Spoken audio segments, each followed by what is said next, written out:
उसे मजबूरन मुझसे शादी करनी पड़ती है क्योंकि उसके ग्रैंडफादर ने उसे मेरे साथ शादी करने के लिए मजबूर किया था। मैं उससे 5 साल बड़ा होता हूँ। वहीं कियुकी, जो कि एक अमीर घर की बड़ी बेटी होती है, पहले तो सिर्फ दिखावे के लिए इस शादी के लिए हाँ करती है ताकि किसी तरह अपने ग्रैंडफादर को शांत कर सके। लेकिन जैसे ही वह सुहागरात वाले कमरे में जाने वाली होती है, तभी उसके ग्रैंडफादर उसे अपने स्टडी रूम में बुला लेते हैं, जिस पर उसके ग्रैंडफादर कहते हैं, ऐसा मत सोचना कि शादी तो कर लोगी लेकिन पति पत्नी की तरह नहीं रहोगी, या फिर शादी के बाद दोनों अपनी अपनी जिंदगी जियोगे और एक दूसरे के कामों में दखल नहीं दोगे। यह सुनकर फूंग उयेन नी पूरी तरह चौंक जाती है। उसे समझ नहीं आता कि उसके ग्रैंडफादर उसके मन की बात कैसे जान गए। उसे तो ऐसा फील होने लगता है जैसे उसके ग्रैंडफादर उसके दिमाग के अंदर झांक सकते हैं। जिस पर उनके ग्रैंडफादर आगे कहते हैं, बस मुझे एक बच्चा दे दो, उसके बाद मैं तुम्हारी बाकी किसी बात में दखल नहीं दूंगा। यह सुनकर फूंग युएन निन्ह नाराज होकर कहती है, ग्रैंडफादर, क्या आपको लगता है कि मैं सिर्फ बच्चे पैदा करने वाली औरत हूँ? जिस पर उनके ग्रैंडफादर कहते हैं, तो फिर तुम कैसी औरत बनना चाहती हो? बच्चा पैदा करके जहां मन करे वहां घूमना चाहती हो, या फिर कंपनी जाकर सुबह से रात तक काम करना चाहती हो, हर दिन 10-10 घंटे मेहनत करना चाहती हो? जो करना है चुन लो, लेकिन एक बात तय है, तुम्हें बच्चा जरूर पैदा करना होगा। जिस पर फुंग युएन निन्ह गुस्से में कहती है, ठीक है, मैं बच्चा पैदा करूंगी। अगर आपको इतना ही बच्चा चाहिए तो मैं एक साथ 8-10 बच्चे पैदा कर दूंगी। इसके बाद वह गुस्से से भरी हुई अपने कमरे की तरफ लौटती है, लेकिन जैसे ही दरवाजा खोलती है, सामने मुझे देखकर रुक जाती है। वह इस सीन की बिल्कुल उम्मीद नहीं कर रही होती, जिस पर कुछ सेकंड के लिए वहीं खड़ी रह जाती है। वहीं मैं उसे दरवाजे पर चुपचाप खड़ा देखकर ज्यादा कुछ नहीं कहता और सीधे अंदर जाकर अपने बाल सुखाने लगता हूँ। इसके बाद फूंग उयेन निन्ह भी कमरे के अंदर आती है। तभी उसे एहसास होता है कि पूरा कमरा पहले से बिल्कुल अलग दिखाई दे रहा है। बिना सोचे ही उसे समझ आ जाता है कि यह सब बटलर झाओ की हरकत है। जिस पर वह मन ही मन बड़बड़ाती है, इतनी उम्र हो गई लेकिन इन्हें अभी भी कंट्रोल करना नहीं आया। फिर उसकी नजर मेरी तरफ जाती है। वह हैरान होती है कि मैं बिल्कुल भी नर्वस नहीं दिख रहा हूँ। वह सोचने लगती है, क्या यह उसकी पहली शादी नहीं है या फिर पहले से एक्सपीरियंस है। यह सोचकर वह खुद ही परेशान होने लगती है। उधर मैं बाल सुखाने के बाद देखता हूँ कि फुंग उयेन निह सोफा पर बैठी हुई है।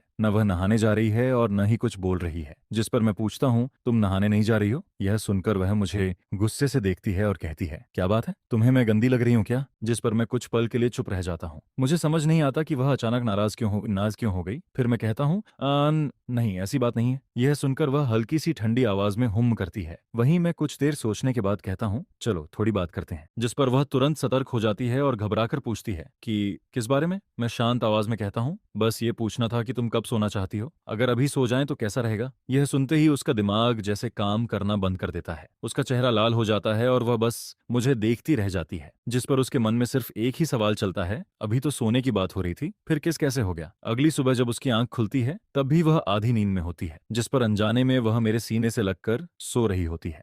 लेकिन जैसे ही उसे इस बात का एहसास होता है, वह तुरंत चौंक जाती है। आंखें खोलते ही उसे मेरी ठंडी नजरें दिखाई देती हैं। जिस पर मैं पूछता हूँ, क्या कर रही हो? यह सुनकर उसका चेहरा शर्म से लाल हो जाता है। वह रिफ्लेक्स में सॉरी बोलना चाहती है, लेकिन अगले ही पल खुद को रोक लेती है। वह मन ही मन सोचती है, मैं सॉरी क्यों बोलूं? मैं फूंग फैमिली की बड़ी बेटी हूँ। मैंने आज तक किसी से माफी नहीं मांगी और ये मेरा हस्बैंड है। अगर मैं इसके साथ थोड़ा करीब हो जाऊं तो इसमें गलत क्या है? यह सोचते ही वह और ज्यादा मेरे करीब आ जाती है और आराम से मेरी बाहों में घुस जाती है। जिस पर मैं उसकी हरकत देखकर उसकी सोच समझ जाता हूँ और कहता हूँ, आज रात का इंतजार कर लो। यह सुनते ही उसका चेहरा फिर से लाल हो जाता है। वह तुरंत मुझे छोड़ती है और जल्दी से बाथरूम की तरफ भाग जाती है। उधर मैं राहत की सांस लेता हूँ और अपना फोन उठाकर महिलाओं के ओव्यूलेशन साइकिल के बारे में जानकारी देखने लगता हूँ। असल में कुछ समय पहले फुंग फैमिली के ग्रैंडफादर खुद मेरे पास आए थे। उन्होंने मुझसे फुंग उयेन निन्ह से शादी करने की बात की थी। उन्होंने मुझे इतनी शेयर्स और प्रॉपर्टीज देने की पेशकश की थी कि उन्हें मना करना लगभग नामुमकिन था। लेकिन बदले में उनकी सिर्फ 2 कंडीशंस थीं।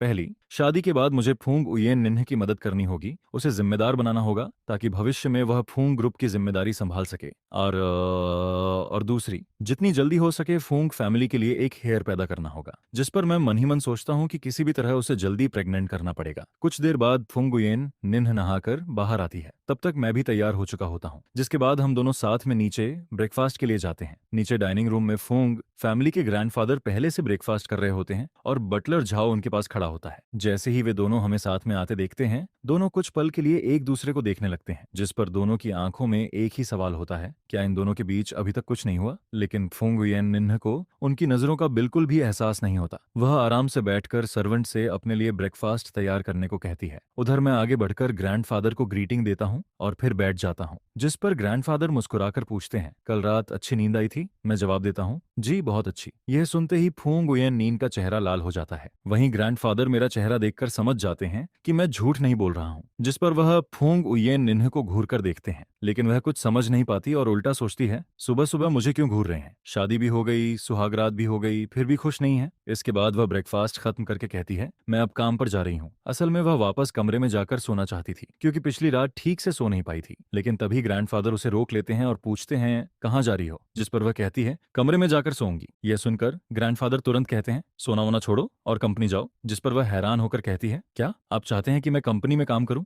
ग्रैंडफादर कहते हैं, बिल्कुल। वह तुरंत जवाब देती है, लेकिन पहले तो आप कहते थे कि अगर मैं घर पर रहकर बच्चा पैदा करूं तो काम करने की जरूरत नहीं है। जिस पर ग्रैंडफादर पूछते हैं, तो क्या तुम सच में घर पर रहकर बच्चा पैदा कर रही हो? वह कहती है, बिल्कुल कर रही हूँ। यह सुनकर ग्रैंडफादर ठंडी आवाज में कहते हैं, यह सिर्फ तुम्हारा कहना है, मुझे कैसे पता चले? जिस पर वह कहती है, क्या मैं आपको धोखा दूंगी? ग्रैंडफादर तुरंत जवाब देते हैं, तुमने मुझे पहले कम धोखा दिया है क्या? फिर वह बटर जाओ से कहते हैं, जाओ मेरे लिए एक चाकू लेकर आओ। यह सुनते ही फुंग हुयेन निन्ह घबरा जाती है और पूछती है, ग्रैंडफादर चाकू क्यों मंगा रहे हैं? जिस पर ग्रैंडफादर कहते हैं, अब जीकर क्या फायदा? पहले मुझे चिंता थी कि मेरे बाद तुम अकेली रह जाओगी, लेकिन अब नहीं। लिटिल शेन एक काबिल और जिम्मेदार इंसान है। अगर मैं चला भी गया तो वह तुम्हारी देखभाल करेगा और कंपनी भी संभालेगा, इसलिए अब मैं आराम से मर सकता हूँ। फिर वह दोबारा कहते हैं, जो सबसे तेज चाकू लेकर आओ। यह सुनते ही फुंग हुयेन निन्ह पूरी तरह हार मान जाती है और कहती है, ठीक है, मैं कंपनी जाऊंगी। फिर वह मन ही मन बड़बड़ाती है, मेरा तो भारी नुकसान हो गया, दिन में ऑफिस का काम और रात में ओवरटाइम। ऐसे ही चलता रहा तो एक दिन थक कर मर जाऊंगी। आखिरकार वह अपनी किस्मत मानकर ग्रैंडफादर के साथ कंपनी जाने के लिए तैयार हो जाती है। जिस पर ग्रैंडफादर कहते हैं, तुम्हें सबसे नीचे से शुरुआत करनी होगी।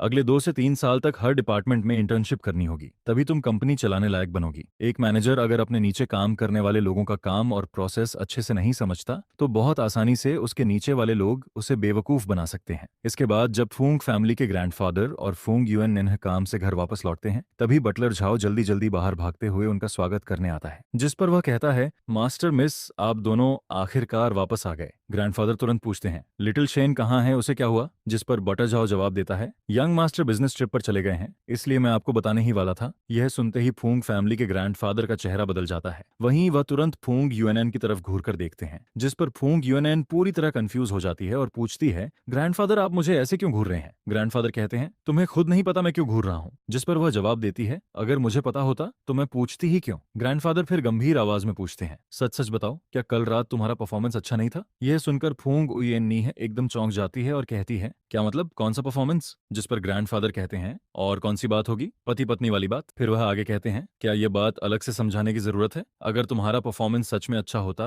तो क्या लिटिल शेन बिजनेस ट्रिप पर चला जाता? यह सुनकर फुंग हुयेन निन्ह तुरंत जवाब देती है, वह काम की वजह से गए हैं, इसका मेरे परफॉर्मेंस से क्या लेना देना? लेकिन ग्रैंडफादर मानने को तैयार नहीं होते। जिस पर वह कहते हैं, फिर वह पहले या बाद में क्यों नहीं गया? सुहागरात के अगले ही दिन क्यों चला गया? इसके बाद वह और भी विश्वास से कहते हैं, स्पष्ट है कि तुम्हारा परफॉर्मेंस अच्छा नहीं था, इसलिए वह तुमसे बचने के लिए बाहर चला गया। अगर तुमने अच्छा परफॉर्मेंस किया होता तो क्या वह नई नई शादी हुई पत्नी को छोड़कर बिजनेस ट्रिप पर जाता? फिर ग्रैंडफादर मुस्कुराकर पूछते हैं, अब तुम भी पति पत्नी वाली बात एक्सपीरियंस कर चुकी हो, खुद से पूछो, क्या तुम लिटिल शेन को छोड़कर एक हफ्ते के लिए बाहर जा सकती हो? यह सुनकर फुंग हुयेन निन्ह पूरी तरह चुप हो जाती है, क्योंकि दिल के किसी कोने में उसे भी लगता है कि वह ऐसा नहीं कर सकती। लेकिन अगले ही पल वह खुद को समझाती है, हम दोनों के बीच कोई प्यार नहीं है। हालांकि वह एक बात मानने पर मजबूर होती है, कल रात वह सच में बहुत खुश थी। जिस पर उसके मन में एक अजीब ख्याल आता है, क्या लिटिल शेन सच में मुझसे दूर भागने के लिए बिजनेस ट्रिप पर गया है? उधर ग्रैंडफादर उसके चेहरे के बदलते हुए एक्सप्रेशन देखकर अंदर ही अंदर मुस्कुराने लगते हैं। वह सोचते हैं, बस अब यह काफी है, इसका घमंड थोड़ा कम करना जरूरी है, नहीं तो यह सच में खुद को दुनिया की सबसे आकर्षक लड़की समझने लगेगी। इसके बाद पूरे 7 दिन बीत जाते हैं। 7 दिन बाद मैं बिजनेस ट्रिप खत्म करके वापस घर लौटता हूँ। जैसे ही फुंग हुयेन निन्ह मुझे अचानक सामने देखती है, वह कुछ सेकंड के लिए हैरान रह जाती है। वहीं ग्रैंडफादर मुझे देखकर काफी खुश हो जाते हैं और बिजनेस ट्रिप के बारे में पूछने लगते हैं। जिस पर वह पूछते हैं, ट्रिप कैसी रही, सब कुछ ठीक रहा ना? मैं खाना खाते हुए जवाब देता हूँ, जी सब कुछ बहुत अच्छे से हो गया। उधर फुंग हुयेन निन्ह पूरे समय चुपचाप सिर झुकाकर खाना खाती रहती है।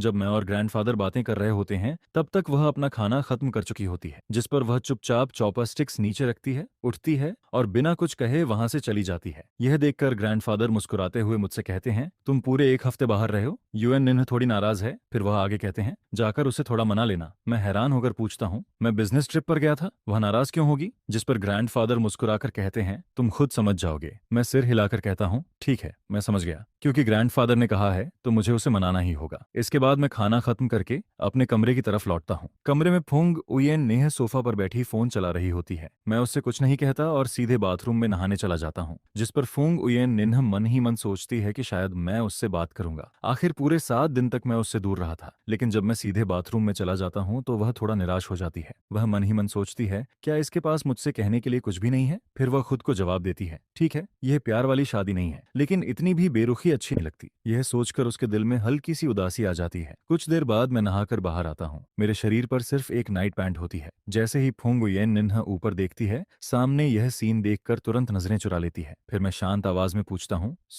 सोना है? यह सुनकर वह पूरी तरह कंफ्यूज हो जाती है। उसके दिमाग में तुरंत कई सवाल आने लगते हैं। सिर्फ सोना है या फिर वैसा सोना जैसा सुहागरात वाली रात हुआ था? जिस पर उसका चेहरा लाल हो जाता है और वह कुछ समझ नहीं पाती कि क्या जवाब दे। मैं दोबारा पूछता हूँ, नहीं सोना क्या? यह सुनकर वह तुरंत जवाब देती है, क्यों नहीं, हस्बैंड के साथ सोने में शर्म कैसी? फिर जल्दी से कहती है, सोएंगे, जरूर सोएंगे। इसके बाद वह सफाई देने लगती है, लेकिन गलत मत समझना, मैं तुम्हारे साथ इसलिए नहीं सो रही क्योंकि मैं तुम्हें पसंद करती हूँ। ग्रैंडफादर को ग्रेट ग्रैंडचाइल्ड चाहिए, इसलिए बस। लेकिन बात पूरी करते करते वह खुद ही चौंक जाती है, क्योंकि उसे एहसास होता है कि उसने कब से मुझे सिर्फ बच्चा पैदा करने वाला टूल समझना शुरू कर दिया। उधर मैं उसकी बातें सुनकर शांत आवाज में कहता हूँ, मुझे पता है, असल में मुझे उसके ओव्यूलेशन साइकिल के बारे में पहले से पता होता है। जिस पर फुंग उयेन नीन्ह और भी ज्यादा हैरान हो जाती है। वह सोचती है, इसे बच्चा पैदा करने का टूल समझा जा रहा है, फिर भी इसे गुस्सा नहीं आ रहा। इसका स्वभाव सच में बहुत अच्छा है। मैं उसके बदलते हुए एक्सप्रेशंस देखकर पूछता हूँ, क्या हुआ? जिस पर वह जैसे सपने से बाहर आती है और सिर हिलाकर कहती है, कुछ नहीं। मैं मुस्कुराकर कहता हूँ, चलो सोते हैं। बिस्तर पर लेटने के बाद फुंग उयेन निन्ह थोड़ा नर्वस हो जाती है, क्योंकि सुहागरात वाली रात तो मैंने पहल की थी, लेकिन इस बार उसे लगता है कि शायद उसे खुद पहल करनी पड़ेगी। वह मन ही मन सोचती है, अगर मुझे पहल करनी पड़ी तो कैसे करूंगी? पहले हक करूं या पहले किस?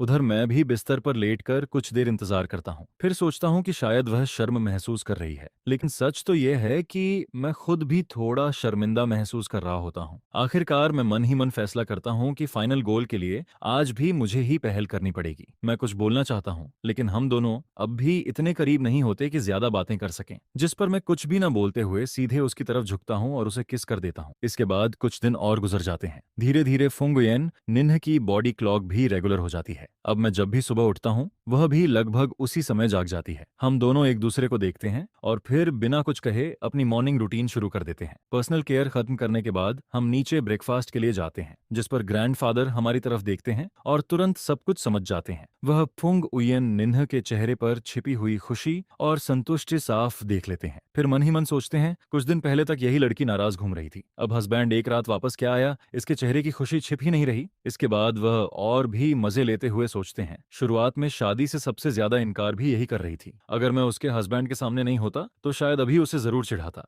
ब्रेकफास्ट खत्म होने के बाद हम तीनों काम के लिए निकलते हैं। मैं अपनी तरफ चला जाता हूँ, जबकि फुंग उयेन निन्ह और ग्रैंडफादर कंपनी की तरफ जाते हैं। रास्ते में कार के अंदर ग्रैंडफादर मुस्कुराकर पूछते हैं, कल रात लिटिल शेन ने तुम्हें मना लिया क्या? यह सुनते ही फुंग उयेन निन्ह का चेहरा लाल हो जाता है, जिस पर वह तुरंत कहती है, वह मुझे क्यों मनाएगा, मैं कोई बच्ची थोड़ी हूँ। ग्रैंडफादर यह सुनकर हैरान हो जाते हैं, फिर कहते हैं, उसने तुम्हें मनाया नहीं? वह जवाब देती है, नहीं। ग्रैंडफादर तुरंत कहते हैं, लेकिन उसने तो मुझसे वादा किया था कि वह तुम्हें मनाएगा। यह सुनते ही फुंग उयेन निन्ह चौंक जाती है और पूछती है, आपने उससे ऐसा कहा था? ग्रैंडफादर सिर हिलाकर कहते हैं, बिल्कुल। वह तुरंत पूछती है, आपने आखिर उससे क्या कहा था? जिस पर ग्रैंडफादर बिल्कुल सामान्य अंदाज में कहते हैं, मैंने सीधा सीधा कह दिया था कि तुम उसे बहुत मिस कर रही हो, पूरे हफ्ते तुम्हारा मूड खराब रहा, इसलिए उसे कहा कि तुम्हें जाकर मना ले। यह सुनते ही फुंग उयेन निन्ह को ऐसा लगता है जैसे उसके ऊपर आसमान टूट पड़ा हो, जिस पर वह शर्म और गुस्से से चिल्ला उठती है, ग्रैंडफादर आपने ऐसा क्यों कहा? मैंने कब कहा कि मैं उसे मिस कर रही थी? फिर वह गुस्से से कहती है, मेरी सारी इज्जत खत्म हो गई। ग्रैंडफादर हंसते हुए पूछते हैं, अच्छा,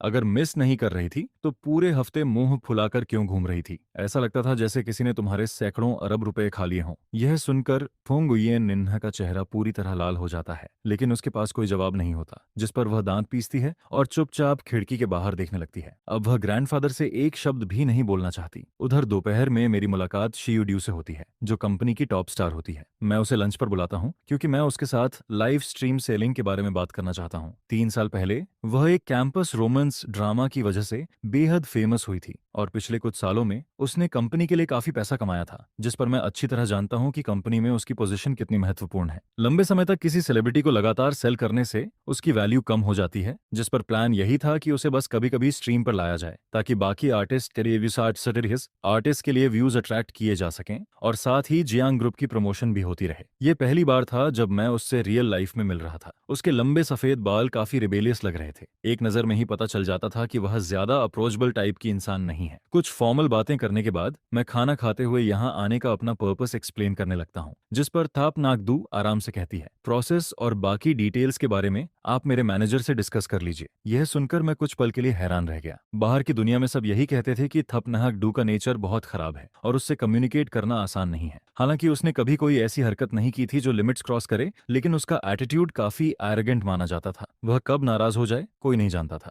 जिस पर कंपनी को अक्सर उसके पीछे सफाई देनी पड़ती थी। यहाँ तक कि कई पार्टनरशिप कॉन्ट्रैक्ट्स भी उसके इसी बिहेवियर की वजह से टूट गए थे। मैं तो सोचकर आया था कि आज मुझे उसे मनाने के लिए काफी मेहनत करनी पड़ेगी, लेकिन मुझे बिल्कुल उम्मीद नहीं थी कि वह इतनी आसानी से मान जाएगी। लगता है अफवाहों जितनी मुश्किल इंसान वह नहीं है। इसके बाद वह एक डिश मेरी तरफ बढ़ाते हुए कहती है, यह इस रेस्टोरेंट की स्पेशल डिश है, आप टेस्ट करके देखिए। मैं थपनाहक की तरफ देखता हूँ और मुझे वह थोड़ी अजीब लगती है। क्या वह मुझे इम्प्रेस करने की कोशिश कर रही है? लेकिन उसे देखकर ऐसा भी नहीं लगता था कि वह ऐसी इंसान है। जिस पर थपनाहक कुछ नहीं कहती है और बस चुपचाप खाना खाती रहती है। उसके गाल हल्के हल्के लाल हो रहे होते हैं, लेकिन मुझे इस बात का बिल्कुल एहसास नहीं होता। खाना खत्म होने के बाद हम दोनों प्राइवेट रूम से बाहर निकलते हैं। तभी एक आवाज आती है, टियू थान, तुम भी यहाँ खाना खाने आए थे? जी। मैं फोंग युएन नीन की तरफ एक नजर डालता हूँ। वह ठंडी निगाहों से थपनाहक को देख रही होती है, जिस पर जैसे ही उसे महसूस होता है कि मैं उसे देख रहा हूँ, वह मुझे घूरती है, हल्का सा हूं कहती है और अपना चेहरा दूसरी तरफ घुमा लेती है। मुझे समझ नहीं आता कि मैंने फिर से उसे किस बात पर नाराज कर दिया। सच में उसका मूड बिल्कुल बच्चे जैसा है, एक पल में बदल जाता है। कुछ साधारण बातें करने के बाद सब अपने अपने रास्ते चले गए, लेकिन जाते जाते थपनाहक मुझसे पूछती है, क्या आपकी फुंग फैमिली से अच्छी जान पहचान है? जिस पर मैं मुस्कुराते हुए सिर हिलाता हूँ और कहता हूँ, हाँ, मेरी और फोंग युएन नीन की शादी हो चुकी है। यह सुनते ही थपनाहक कुछ पल के लिए पूरी तरह जड़ हो जाती है। वह मुझे हैरानी से देखने लगती है। क्या हुआ, इतनी हैरानी हो रही है? जिस पर वह आखिरकार होश में आती है और मेरी तरफ देखती है, लेकिन अब उसकी आंखों में पहले जैसी गर्मजोशी नहीं रहती। फिर वह पूछती है, क्या जियांग ग्रुप किसी परेशानी में है? अगर नहीं तो आपने ऐसी बिगड़ी हुई रिच गर्ल से शादी क्यों की, जिसके बारे में हर जगह नेगेटिव रूमर्स फैले हुए हैं? मैं हंसते हुए कहता हूँ, नहीं, ऐसी कोई बात नहीं है। जियांग ग्रुप अभी बहुत अच्छा चल रहा है, सब कुछ स्टेबल है। तो फिर आपने उससे शादी क्यों की? पहले मुझे लगा था कि वह जियांग ग्रुप की सिचुएशन को लेकर परेशान है, लेकिन अब लग रहा था कि बात कुछ और है। जिस पर मैं सीधा जवाब देता हूँ, क्योंकि मैं उसे पसंद करता हूँ। पति का अपनी पत्नी को पसंद करना कोई अजीब बात तो नहीं है। मेरे इस जवाब में कोई कमी नहीं निकाली जा सकती थी, लेकिन यह सुनकर थपनाहक का चेहरा ठंडा पड़ जाता है। वह कुछ नहीं कहती। इसके बाद पूरे रास्ते वह एक शब्द भी नहीं बोलती। काम खत्म होने के बाद बाई यी और बाकी लोग फोंग युएन नीन को बाहर घूमने के लिए बुलाते हैं। फोंग युएन निन्ह मीटिंग पॉइंट पर पहुंचती है और बैठने के लिए जगह ढूंढती है। संयोग से वह जाकर जियांग जियांग के बिल्कुल पास बैठ जाती है, जिस पर जियांग जियांग झुककर उसके कान में धीरे से पूछती है, आप यहाँ कैसे आ गई? क्या मेरे भाई तो बिजनेस ट्रिप से वापस नहीं आ गए? फोंग युएन निन्ह उसे ठंडी नजरों से देखती है और हूं करते हुए कहती है, वापस तो आ गया है, लेकिन काश अभी बाहर ही रहता। वह आगे गुस्से में कहती है, अभी लौटा नहीं कि दूसरी औरतों के साथ घूमने लगा? देखकर ही गुस्सा आता है। अच्छा होता अगर हमेशा बिजनेस ट्रिप पर ही रहता, कम से कम आंखों के सामने तो नहीं रहता। यह सुनकर जियांग जियांग भी चिढ़ जाती है। आप कैसी अजीब बातें कर रही हैं? क्या आपको हर चीज में दखल देना जरूरी है? आप कुछ ज्यादा ही इंटरफियर नहीं कर रही?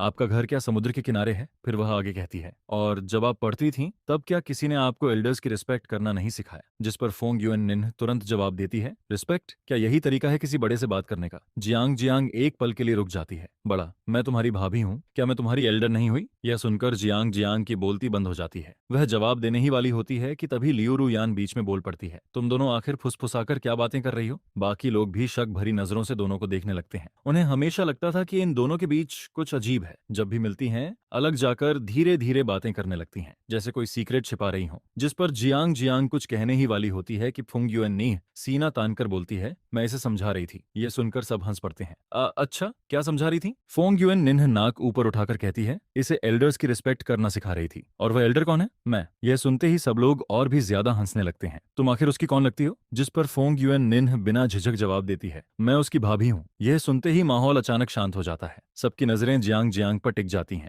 जियांग जियांग, यह तुम्हारी भाभी होने का दावा कर रही है, तुम इसे कुछ कह क्यों नहीं रही? सबको पता था कि जियांग जियांग अपने भाई की कितनी बड़ी फैन है। वह हर समय अपने भाई की तारीफ करती रहती थी, इसलिए सबको लगा था कि वह अभी फट पड़ेगी। लेकिन उनकी उम्मीद के उलट जियांग जियांग वहीं चुपचाप बैठी रहती है, हालांकि उसका चेहरा अच्छा नहीं दिख रहा था, लेकिन वह कुछ भी नहीं कहती, जिस पर लियू रुयान और बाकी लोगों की मुस्कान धीरे धीरे गायब होने लगती है। फोंग युएन नीह थोड़ी ऊपर उठाकर उन्हें गर्व से देखने लगती है। मारोगे मुझे? मैं जाकर जियांग चेन से शिकायत कर दूंगी। छोटे होकर बड़ों पर हाथ उठाओगे? बिल्कुल हद है। अब किसी को भी समझ नहीं आ रहा था कि क्या हो रहा है। लियू रुयान अविश्वास से जियांग जियांग और फुंग युएन नीन को देखती रहती है, क्योंकि जियांग जियांग कभी भी चुप रहने वालों में से नहीं थी। उसका इस तरह शांत बैठना सिर्फ एक बात साबित करता था, फुंग युएन नीन सच बोल रही थी। वह सच में जियांग जियांग की भाभी थी। जिस पर लियू रुयान अविश्वास से कहती है, लेकिन वह जियांग चेन के साथ कैसे हो सकती है? एक तरफ जियांग चेन जैसा एम्बिशियस और कैपेबल आदमी था, और दूसरी तरफ फोंग युएन नीह जैसी रिच सेकंड जनरेशन गर्ल जो हमेशा मौज मस्ती में लगी रहती थी। दोनों एक साथ कैसे हो सकते थे? जिस पर फोंग युएन निन्ह आराम से कहती है, मैं एक बात क्लियर कर दूं, हम सिर्फ रिलेशनशिप में नहीं है, हमारी शादी हो चुकी है। यह सुनते ही सब लोग पूरी तरह शॉक्ड रह जाते हैं। काफी देर बाद उन्हें होश आता है। आखिर यह सब हुआ कैसे? ब्रोदर जियांग चेन ने सच में शादी कर ली? अगर फोंग युएन नीह कर सकती है तो हम क्यों नहीं? जिस पर किसी और लड़की ने भी कहा, सही बात है, हम भी कर सकते हैं। फोंग युएन नीह शांत स्वर में कहती है, इसमें कोई बड़ी बात नहीं है, यह बस एल्डर्स द्वारा तय की गई बिजनेस मैरिज थी। लेकिन लियू रुयान गुस्से में जियांग जियांग से पूछती है, अगर फुंग युएन निन्ह कर सकती है तो मैं क्यों नहीं कर सकती? और मैं भी। बाकी लड़कियां भी तुरंत हामी भर देती हैं। असल में वे सभी जियांग चेन को जरूरत से ज्यादा एडमायर करती थीं। पहले उन्होंने कभी उसके साथ रिलेशनशिप के बारे में नहीं सोचा था, लेकिन अब जब वे इस बारे में गंभीरता से सोचती हैं तो उन्हें लगता है कि वैसे भी एक दिन पॉलिटिकल या बिजनेस मैरिज करनी ही पड़ेगी। तो फिर किसी अजनबी रिच सेकंड जनरेशन लड़के से शादी करने से बेहतर जियांग चेन ही क्यों नहीं? जियांग चेन मैच्योर था, जनरस था, पोलाइट था और बेहद कैपेबल भी था। सबसे बड़ी बात, वह बचपन से उनके साथ बड़ा हुआ था। वह हमेशा उनका ख्याल रखता था और उनके साथ बहुत अच्छा व्यवहार करता था, जिस पर सभी लड़कियां एक ही बात सोचने लगती हैं। अगर सच में उनकी शादी जियांग चेन से हो जाए तो शायद वह शादी के बाद भी उनका उतना ही ख्याल रखेगा जितना बचपन में रखता था। जियांग जियांग बेबस होकर कहती है, मैं भी क्या कर सकती हूँ? मुझे भी पहले से इस बारे में कोई खबर नहीं थी। मुझे तो इसकी भनक तक नहीं लगी थी। अगर मुझे पहले से पता होता तो क्या तुम्हें लगता है कि ये दोनों एक साथ हो पाते? जिस पर जियांग जियांग बिना झिझक कहती है, अगर मुझे पहले पता चल जाता तो मैं हर हाल में इनके बीच आ जाती। मैं उस लड़की को कभी भी मेरे भाई को परेशान नहीं करने देती। यह सुनकर लियू रुयान और बाकी सभी लोग लगातार सिर हिलाने लगते हैं। उनकी नजर में फोंग युएन निन्ह बिल्कुल भी जियांग चेन के लायक नहीं थी। वहीं दूसरी तरफ फोंग युएन निन्ह उन सबको देखकर बाहर से तो गर्व महसूस कर रही होती है, लेकिन अंदर ही अंदर उसे थोड़ा दुख भी होने लगता है। आखिर उसने उसी आदमी से शादी की थी जिससे वहां मौजूद लगभग हर लड़की शादी करना चाहती थी। लेकिन क्या वह सच में इतनी बुरी थी जितना ये लोग उसे बता रहे थे? अगर जियांग जियांग उसे पसंद नहीं करती तो वह बात अलग थी। आखिर जियांग जियांग बचपन से ही अपने भाई को दुनिया का सबसे बेहतरीन इंसान मानती आई थी। लेकिन लियू रुयान और बाकी लोग किस हक से यह तय कर रहे थे कि वह जियांग चेन के लायक नहीं है? मैं फोंग युएन निन्ह हूँ, एक बड़े और प्रभावशाली परिवार की एल्डेस्ट यंग मिस। मेरे पास कैरेक्टर है, ब्यूटी है, एबिलिटी है, फैमिली बैकग्राउंड है और ब्यूटी भी है। मैं अनगिनत रिच यंग मास्टर्स की ड्रीम गर्ल हूँ। इतनी भी बुरी नहीं हूँ जितना ये लोग दिखाने की कोशिश कर रहे हैं। उनकी बातें सुन सुनकर तो मेरा कॉन्फिडेंस ही खत्म होने वाला है। तभी किसी ने ताना मारते हुए कहा, इतना घमंड किस बात का है? ये तो बस एक इमोशनलेस मैरिज है। ऐसी बिजनेस मैरिज तो हमें भी मिल सकती है। जिस पर दूसरी लड़की भी तुरंत बोल पड़ती है, पहले मैंने कभी अपने से बड़े आदमी से शादी करने के बारे में नहीं सोचा था, लेकिन अगर वह जियांग चेन हो तो मैं तैयार हूँ, सच में तैयार हूँ। यह सुनकर फोंग युएन नीह मन ही मन हंस पड़ती है। तुम लोगों को आखिर पता ही क्या है? क्या सच में तुम्हें लगता है कि यह सिर्फ एक बिजनेस मैरिज है, कि इसमें बिल्कुल भी फीलिंग्स नहीं है? अगर सच में सिर्फ फायदा ही मकसद होता तो जियांग चेन किसी और रिच फैमिलीज डॉटर को भी चुन सकता था। क्या इस शहर में मेरे परिवार से ज्यादा अमीर परिवार नहीं है? क्या ऐसी लड़कियां नहीं हैं जिनकी उम्र और एबिलिटी जियांग चेन के बराबर हो? जियांग चेन जैसा आदमी चाहे तो किसी से भी शादी कर सकता है। फिर आखिर उसने मुझे ही क्यों चुना? क्या इसलिए नहीं कि वह मुझे पसंद करता है? यह सोचकर फोंग युएन निन्ह गर्व से अपनी ठोड़ी ऊपर उठा लेती है। वैसे भी उसकी नजर में मैं उसकी यूथ और गुड लुक्स पर फिदा हूँ। यह सुनते ही बाकी लड़कियों को ऐसा महसूस होता है जैसे उन पर आसमान टूट पड़ा हो। उनके दिल में जियांग चेन एक परफेक्ट मैन था, लेकिन वही परफेक्ट मैन आखिर फोंग युएन नीन जैसी लड़की को पसंद करता है। जियांग जियांग चुपचाप बैठी रहती है। हालांकि उसे मानना नहीं था, लेकिन फोंग युएन नीन की बात में दम जरूर था। अगर उसका भाई सिर्फ बिजनेस मैरिज करना चाहता तो शहर की किसी भी रिच फैमिलीज डॉटर को चुन सकता था।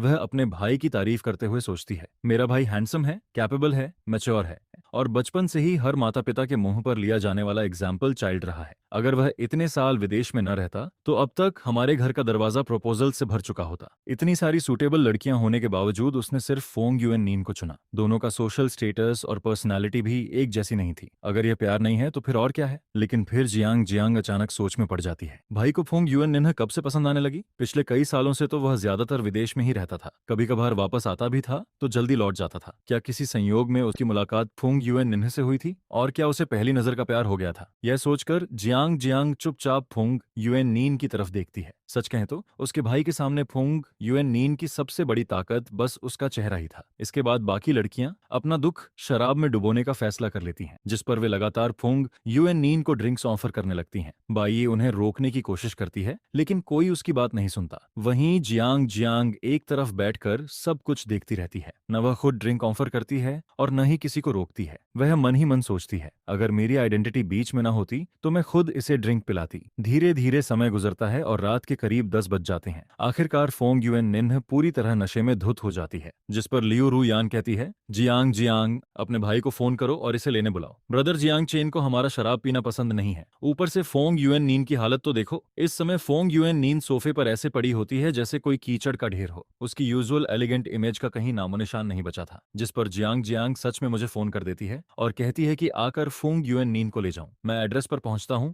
और प्राइवेट रूम का दरवाजा खोलता हूं। अंदर कदम रखते ही मेरी नजर सोफे पर बेहोश पड़ी फोंग युएन नीन पर जाती है। बाकी लोग अपने अपने काम में लगे हुए होते हैं, किसी को भी उसकी परवाह नहीं होती। सच में बहुत अच्छे दोस्त हैं। काफी समय बाद लियू रुयान और बाकी लोग मुझे देख रहे थे, जिस पर वे कुछ देर के लिए चुप हो जाते हैं। उन्हें लगता है कि मैं पहले से भी ज्यादा अट्रैक्टिव और करिश्मेटिक हो गया हूं और उनके मन में एक ही ख्याल आता है, फोंग युएन नीह जैसी लड़की मेरे लायक नहीं है। वहीं बाई यी पहली बार मुझे सामने से देख रही होती है। उसने पहले सिर्फ जियांग जियांग से मेरे बारे में सुना था, लेकिन मुझे देखते ही उसका दिल थोड़ा तेज धड़कने लगता है। मैं चुपचाप दरवाजे पर खड़ा होकर सबकी तरफ नजर डालता हूँ, जिस पर जियांग जियांग उठकर कहती है, ब्रोदर जियांग चैन। मैं सीधे फोंग युएन नीन के पास जाता हूँ और जियांग जियांग से पूछता हूँ, क्या तुम लोगों ने इसे ड्रिंक कराया है? फोंग युएन निन्ह कभी खुद से इतना नहीं पी सकती। देखो बाकी सब बिल्कुल ठीक है और सिर्फ वही इस हालत में है। यह सुनते ही कई लोगों के चेहरे पर ऑकवर्ड एक्सप्रेशन आ जाता है। असल में उन्होंने जबरदस्ती उसे ड्रिंक नहीं कराया था, लेकिन किसी ने भी उसे रोकने की कोशिश नहीं की थी। खासतौर पर लियू रू यान और शी यी अपनी नजरें चुराने लगती हैं। कोई जमीन देखने लगता है, कोई आसमान देखने लगता है, कोई हवा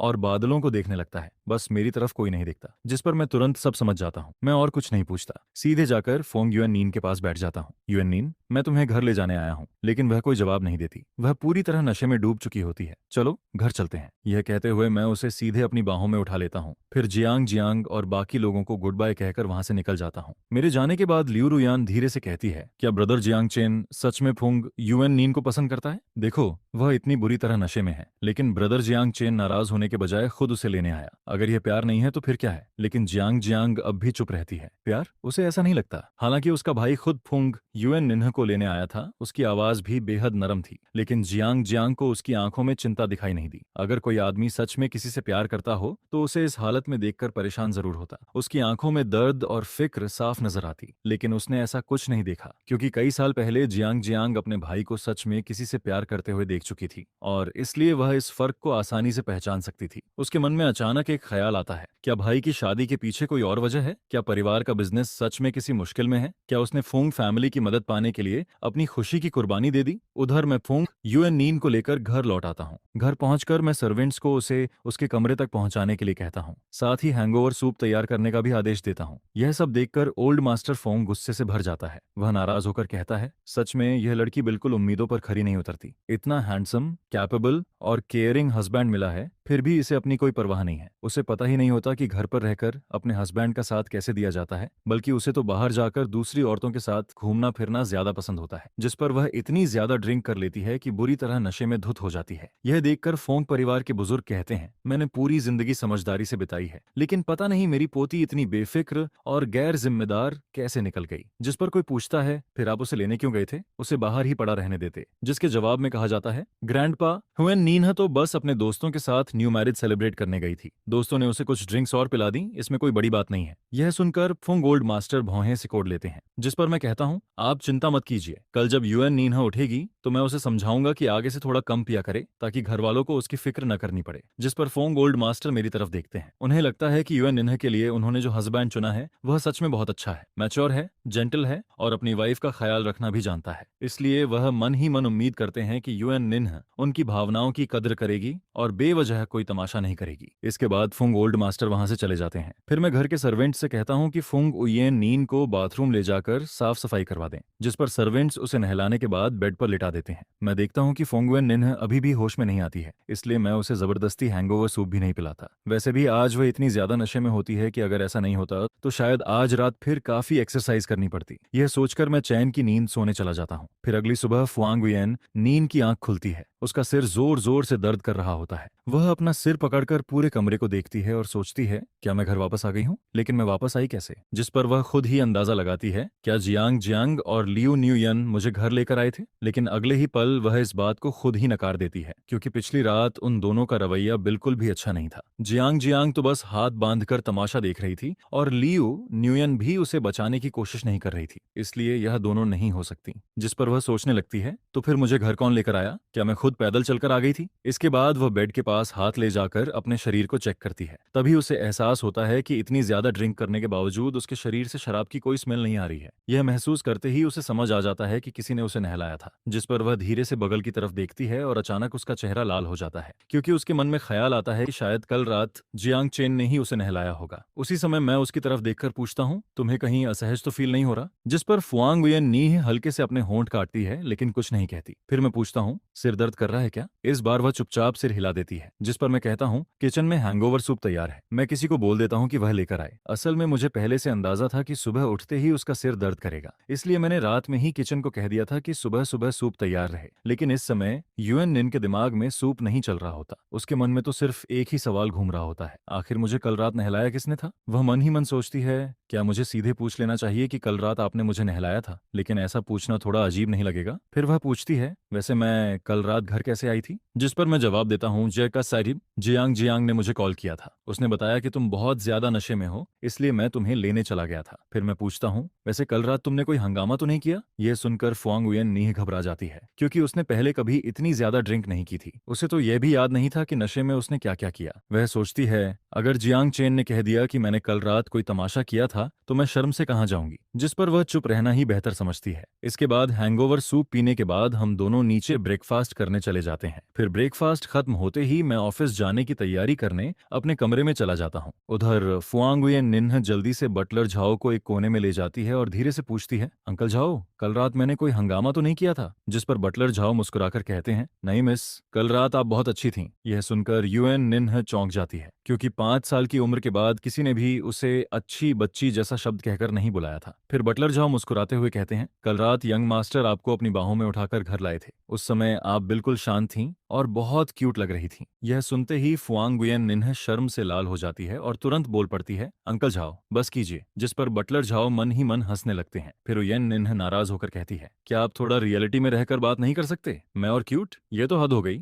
जिस पर बटलर झाओ हंसते हुए कहते हैं, इसमें गलत क्या है? आप यंग मास्टर की वाइफ, अगर उन्हें आप पर प्यार आए तो यह बिल्कुल नॉर्मल बात है। यह सुनकर फोंग उयेन निन का चेहरा और ज्यादा लाल हो जाता है। फिर वह घूरते हुए कहती है, बटलर जाओ, आजकल आप बहुत अजीब बातें करने लगे हैं। जिस पर बटलर जाओ तुरंत जवाब देते हैं, मैंने कौन सी गलत बात कही है? आपको पता भी है कि कल रात यंग मास्टर कितने परेशान थे। फिर वह आगे बताते हैं, जैसे ही उन्हें पता चला कि आप नशे में हैं, वह तुरंत आपको लेने निकल गए। वापस आने के बाद भी उन्होंने आराम नहीं किया और किचन से आपके लिए हैंगओवर सूप बनवाया। यह सुनते ही यूएन निन्ह जल्दी से पूछती है, रुकिए, तो कल रात मुझे नहलाया किसने था? जिस पर बटलर झाओ जवाब देते हैं, बिल्कुल यंग मास्टर ने। यह सुनते ही उसका चेहरा एकदम लाल पड़ जाता है। उसके मन में तरह तरह के ख्याल आने लगते हैं। लेकिन तभी बटलर झाओ अपनी बात पूरी करते हैं, यंग मास्टर ने सर्वेंट्स को बुलाकर आपको नहलाने का इंतजाम करवाया था। यह सुनकर यूएन निन्ह राहत की सांस लेती है, क्योंकि एक पल के लिए तो उसका दिल ही बैठ गया था। फिर बटलर झाओ कहते हैं, आगे से थोड़ा कम पिया कीजिए, यह हेल्थ के लिए अच्छा नहीं होता। जिस पर वह अचानक पूछ बैठती है, आप जानते हैं कि मैं कल रात इतनी ज्यादा क्यों पी गई थी? मैं उसकी तरफ देखकर पूछता हूँ, क्यों? जिस पर वह नाराज होकर कहती है, सब लियू नुयन की वजह से हुआ था, ऊपर से जियांग जियांग भी मेरी मदद नहीं कर रही थी। यह सुनकर मैं हल्की सी स्माइल देता हूँ और पूछता हूँ, लेकिन उन्होंने तुम्हें डांटा क्यों था? था, जिस पर फुआंगुयन नीन मेरी तरफ देखती है। उसे समझ नहीं आता कि मैं सच में नहीं जानता या फिर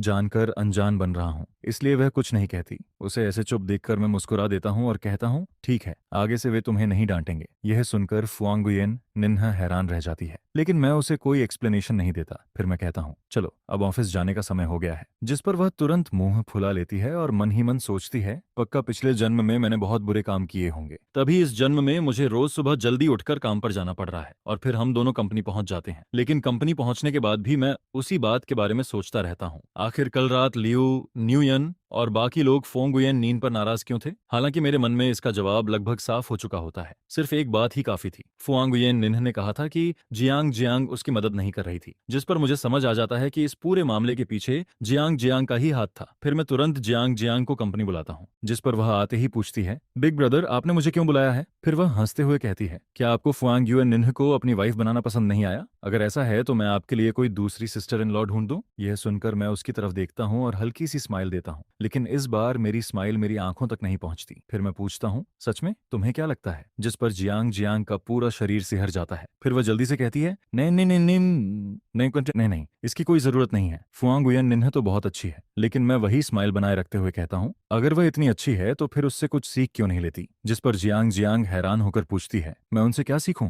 फिर मैं ठंडी आवाज में कहता हूँ, क्या सीखना है? उसका घमंड, उसकी ऐशो आराम वाली लाइफ, उसका बेफिक्र रवैया, यही सब सीख लो। ग्रेजुएशन के बाद से तुमने जितना घूमना फिरना और मौज मस्ती करनी थी उतनी काफी हो गई है, इसलिए कल से कंपनी आकर काम करना शुरू करो। यह सुनते ही जियांग जियांग मुझे हैरानी भरे चेहरे से देखने लगती है, जैसे उसके ऊपर आसमान ही टूट पड़ा हो। जिस पर मैं कहता हूँ, देर सवेर तुम्हें कंपनी मैनेज करना सीखना ही पड़ेगा। जिसके जवाब में जियांग जियांग तुरंत कहती है, बिग ब्रदर मुझे तो लगता है कंपनी आपके हाथों में ही सबसे अच्छी है। मेरी तो कोई बड़ी एम्बिशन भी नहीं है, मैं तो पूरी जिंदगी बस एक रिच सेकंड जनरेशन की तरह आराम से जीना चाहती हूँ। फिर वह आगे कहती है, मैंने कभी नहीं सोचा कि फैमिली बिजनेस मुझे ही संभालना है। प्रॉपर्टी और कंपनी सब आपको दे दो तब भी मुझे कोई दिक्कत नहीं है, बस हर महीने थोड़ा पॉकेट मनी देते रहना। जिस पर मैं मुस्कुराकर कहता हूँ, यह तो सिर्फ तुम्हारा सोचना है। फिर मैं उसे देखते हुए कहता हूँ, क्या बात है, अब तुम फुआंगुयन निन्ह से सीखना चाहती हो क्या? यह सुनकर जियांग जियांग जल्दी से सिर हिलाती है और कहती है, नहीं नहीं। जिस पर मैं मुस्कुराते हुए कहता हूँ, जियांग जियांग सच में बहुत समझदार हो गई है। यह सुनकर वह खुश हो जाती है और कहती है,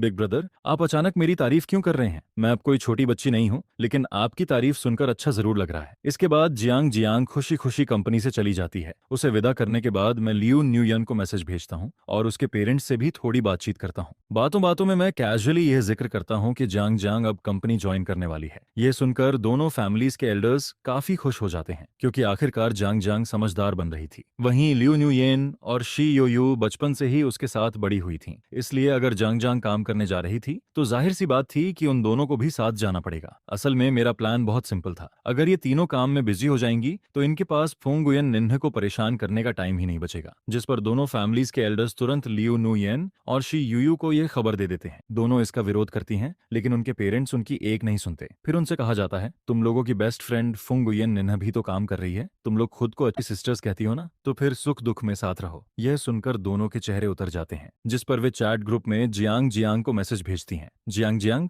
आखिर तुम्हें अचानक काम करने का ख्याल आया कैसे? फिर शी यूयू मजाक उड़ाते हुए कहती है, कहीं तुम जियांग चेन के साथ फैमिली प्रॉपर्टी के लिए कंपटीशन तो नहीं करने वाली? यह सुनकर लियू नुयन तुरंत जवाब देती है, क्या बात कर रही हो? क्या जियांग जियांग ने मरने का इरादा कर लिया है? फिर वह आगे लिखती है, उसकी बुद्धि से जियांग चेन के खिलाफ कंपटीशन करेगी? अगर ऐसा हुआ तो हम दोनों उसकी हेल्प नहीं करेंगे। जिस पर शी यूयू भी लिखती है, बिल्कुल हम जियांग चेन का साथ देंगे। दोनों एक के बाद एक मैसेज भेजती जाती हैं। उधर जियांग जियांग मैसेजेस पढ़कर माथा पकड़ लेती है। वह मन ही मन सोचती है, सच में क्या फ्रेंड्स हैं? मैंने अभी तक कुछ कहा भी नहीं और इन्होंने पूरी स्टोरी बना ली। फिर वह रिप्लाई करती है, मैंने कब कहा कि मैं बिग ब्रदर की प्रॉपर्टी के लिए कंपटीशन करूंगी? मुझे अभी कुछ साल और जीना है। जिस पर शी यूयू तुरंत मैसेज भेजती है, फिक्र मत कर, अगर जियांग चेन ने तुम्हारी पिटाई कर दी तो हम तुम्हारी बॉडी कलेक्ट करने जरूर आएंगे। फिर वह मजाक में लिखती है, इतने सालों की फ्रेंडशिप का यही आखिरी फर्ज निभा सकते हैं। यह पढ़कर जियांग जियांग जवाब देती है, वाह, इसके लिए तो मुझे तुम्हारा शुक्रिया अदा करना चाहिए। उसी समय फोंग उये निन्ह भी चैट ग्रुप में आ जाती है। वह मैसेजेस पढ़कर पूछती है, तुम लोग जियांग चेन की इतनी बातें क्यों कर रहे हो? क्या वह इतना डरावना है? जिस पर लियू न्यूयन तुरंत जियांग चेन की तरफदारी करती है। वह लिखती है, ऐसी कोई बात नहीं है, जियांग चेन दुनिया का सबसे जेंटल और हैंडसम आदमी है। फिर वह आगे लिखती है, उयेन निन्ह, तुम्हें बस अपना ख्याल रखना चाहिए। यह पढ़कर फुंग उयेन निन्ह हैरान हो जाती है। वह रिप्लाई करती है, मुझे उससे डरना चाहिए, क्या वह मुझे खा जाएगा? जिस पर ग्रुप में बाकी लोग एक के बाद एक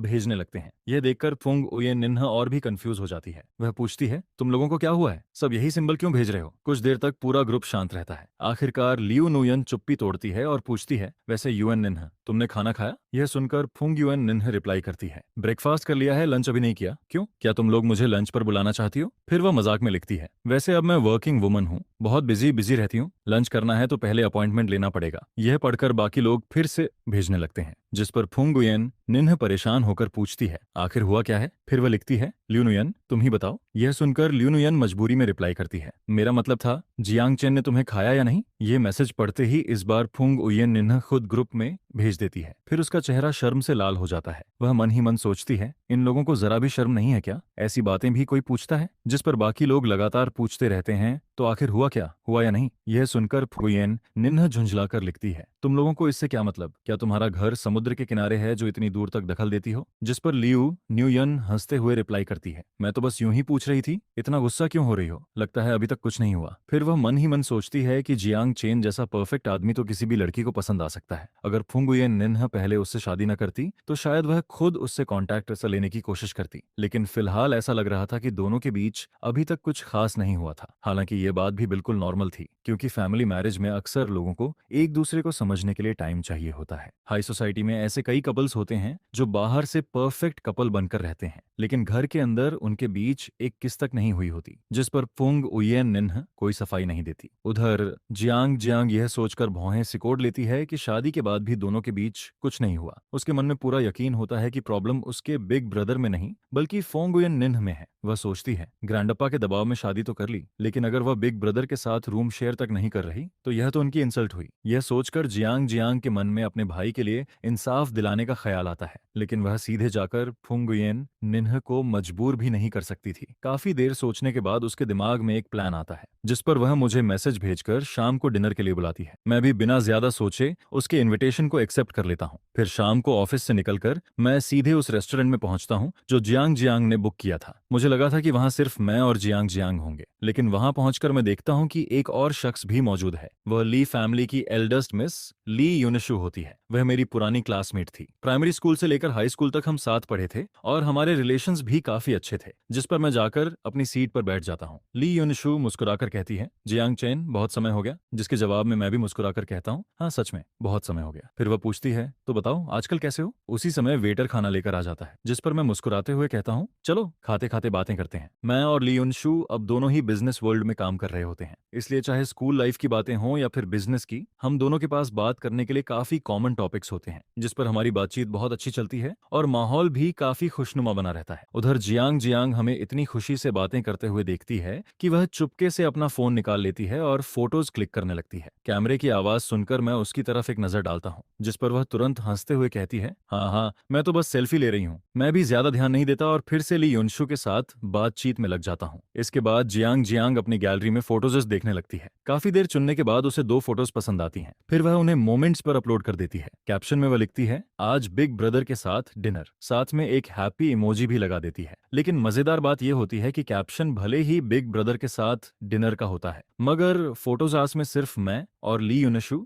एक दूसरे से बातें करते हुए नजर आ रहे होते हैं। फोटो में मैं ली यूनशु की तरफ देखकर हल्के से मुस्कुरा रहा होता हूँ, जबकि ली यूनशु भी मेरी तरफ मुस्कुराकर देख रही होती है। अगर कोई सच्चाई न जानता हो तो वह आसानी से यही सोचता कि हम दोनों कपल हैं। असल में जियांग जियांग ये पोस्ट सिर्फ फुंगुये निन्ह को दिखाने के लिए डालती है। वह मन ही मन सोचती है, अब मैं बिग ब्रदर की इज्जत वापस दिलाकर रहूंगी। फिर वह आगे सोचती है, मुझे फुंगुये निन्ह को बताना होगा कि मेरे बिग ब्रदर के पीछे लड़कियों की कोई कमी नहीं है। आखिर वह खुद को समझती क्या है? जिस पर जियांग जियांग के चेहरे पर शरारती मुस्कान आ जाती है। थोड़ा क्राइसिस फीलिंग पैदा करनी पड़ेगी, तभी फुंगुये निन्ह को समझ आएगा। उधर शाम को फुंगुये निन्ह ऑफिस से घर लौटती है, जिस पर बटलर झाओ उसे बताते हैं कि आज रात भी जियांग चेन एक सोशल गैदरिंग में गया है और डिनर के लिए घर नहीं आएगा। यह सुनकर फुंगुये निन्ह थोड़ा बेबस महसूस करती है। वह मन ही मन सोचती है, क्या वह इतना बिजी रहता है? शादी को अभी कुछ ही दिन हुए हैं, कभी बिजनेस ट्रिप पर चला जाता है तो कभी रात को सोशल इवेंट्स में। फिर वह सोचती है, यहाँ तक कि कि ग्रैंडपा, जो पूरे ग्रुप के चेयरमैन हैं, वह भी उससे कम बिजी लगते हैं। संयोग से उस रात ग्रैंडपा भी एक बिजनेस इवेंट में गए हुए होते हैं, इसीलिए पूरे घर में सिर्फ फोंग गुयेन नीन अकेली होती है, जिस पर वह सोफा पर बैठकर फोन चलाने लगती है। फिर डिनर टाइम तक बोर होकर वह मोमेंट्स स्क्रॉल करने लगती है और तभी उसकी नजर जियांग जियांग की पोस्ट पर पड़ती है, जिस पर वह जो आराम से सोफा पर टिकी हुई बैठी थी अचानक सीधी होकर बैठ जाती है। वह ली योनशु को पहचानती जरूर थी, लेकिन दोनों के बीच ज्यादा कांटेक्ट नहीं था क्योंकि दोनों फैमिलीज अलग अलग इंडस्ट्रीज में थीं। हालांकि हाई सोसाइटी सर्कल में होने की वजह से वे एक दूसरे को जानती जरूर थीं। फिर वह फोटो को ध्यान से देखने लगती है,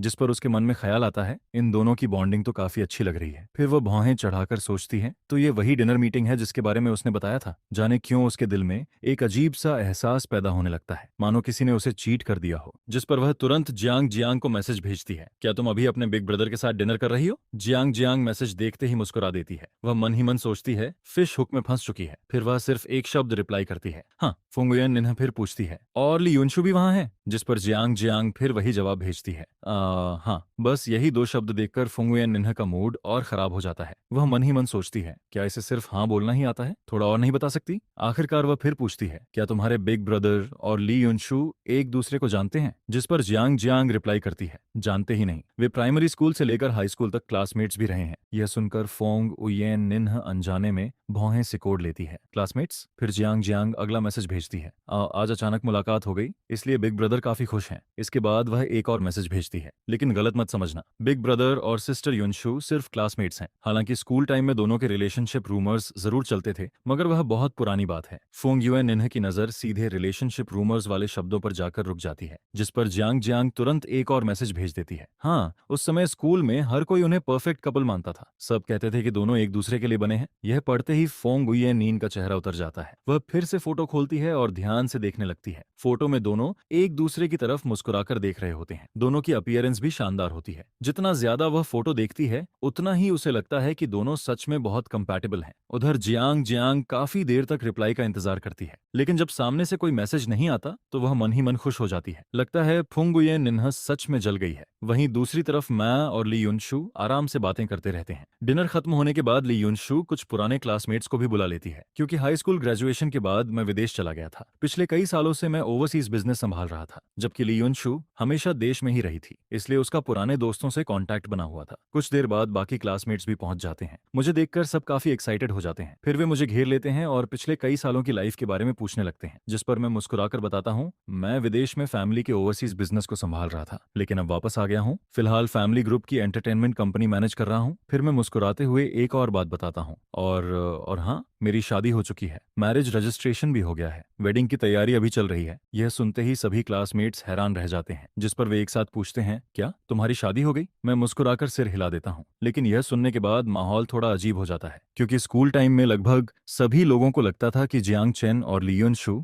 एक दिन जरूर साथ होंगे। उधर ली युनशु भी मेरी तरफ हैरानी से देखने लगती है। उसके हाथ में पकड़ा ग्लास अनजाने में और कस जाता है। फिर वह धीरे से पूछती है, तुमने किससे शादी की है? जिस पर मैं मुस्कुराकर जवाब देता हूँ, मेरी वाइफ का सरनेम फोंग है, फोंग गुयेन निन्ह। यह नाम सुनते ही ली युनशु को कुछ याद आता है। फिर अगले ही पल उसे उसकी पहचान समझ आ जाती है, Phong Nguyen Ninh, Van Pham hotel group की इल्डस्ट मिस।